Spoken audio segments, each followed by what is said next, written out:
Welcome to Samba Samba. Enjoy the video. You'll begin by ensuring prerequisites are met. Make sure Windows 7 has recent security updates and Chrome Sync is enabled so you don't lose data.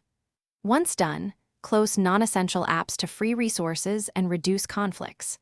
Now open Chrome, click the three-dot menu, choose Help, then About Google Chrome. This initiates the download automatically. You're starting the live update process, so the browser can fetch the latest stable build compatible with Windows 7. You should monitor the About page. It shows download and verification progress, so you know the update is intact.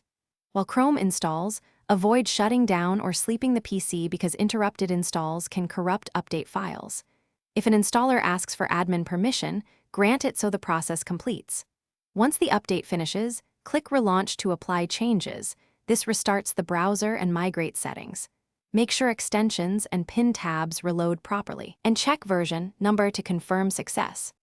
After relaunch, verify the version on About and quickly test critical sites to confirm functionality.